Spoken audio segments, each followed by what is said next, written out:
it's homeroom. Come on, bring it inside. Let's do it. An alternative education program in Westfield is helping high school students discover themselves as learners by combining rigorous academics with individualized instruction.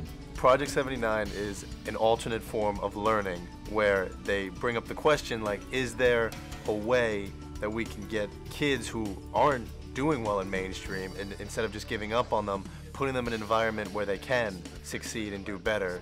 Project 79 exists because there was a superintendent of schools way back in 1978 who just had on his radar, way on the side of his radar, the idea that there was a group of kids that we were in danger of losing. His name was Larry Green. And so he had this idea that maybe with the right group of teachers, he might be able to offer something to kids that would make school feel more meaningful and make them want to be here.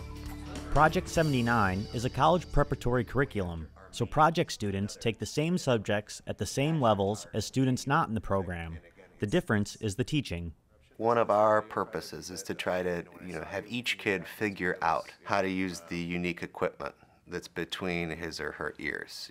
Everybody looks at things differently, everybody's got a different mind. So to get a sense of your learning style, we are a little bit more hands-on, and we can be a little bit more individually responsive because of the size of the classes, but also because of the nature of the activities and projects that we take on. It's the way school should be done. I thought it was really cool because the classes are really small and the teachers concentrate on you better than they did in mainstream, and you're more involved and you play more engaging games that get you interested in what you're learning.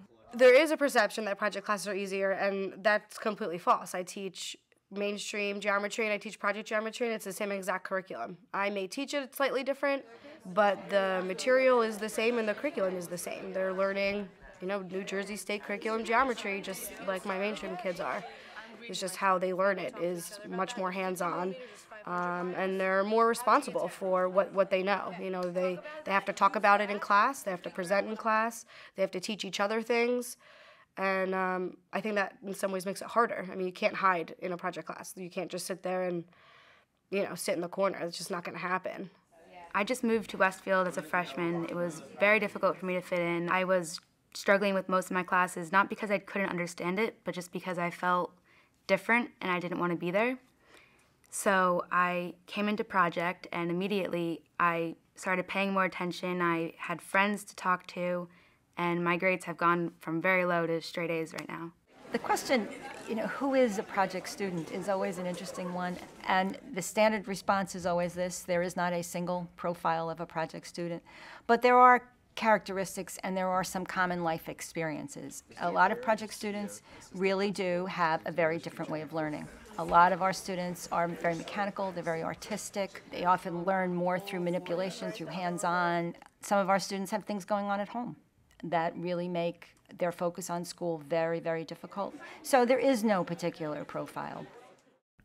The program's goals include helping its students develop a positive attitude toward learning and mastery of academic skills, while also building communication skills, social awareness, and a sense of community. Much of this takes place through interdisciplinary projects ranging from artistic endeavors to local and even international service projects. We feel it's important to reach the students with interests that they have already. They could really explain themselves in a much more detailed, in-depth way through art, painting, sculpture, multimedia, and it's just worked out tremendously well, and it gets them wanting to come to school and be a part of some of these smaller projects, but also these larger collaborative projects. The highly collaborative approach Project 79's small team of teachers is able to take with the approximately 120 students who choose to participate in the program has led to more than 3 decades of success, and the program becoming a model for alternative education throughout the region. I think that if Project was never presented with me, there's no way I would be going to the school I am today, or I would have nearly as many friends that I have now, and it completely changed my life. One of the ways that I think about the students in this program, and it's not an image that I came up with, but I think of them as orchids. That this is the most stunning and varied flower on earth, but it needs the right conditions, in order to amaze you. If you provide the right conditions for our kids, they will continue to amaze us.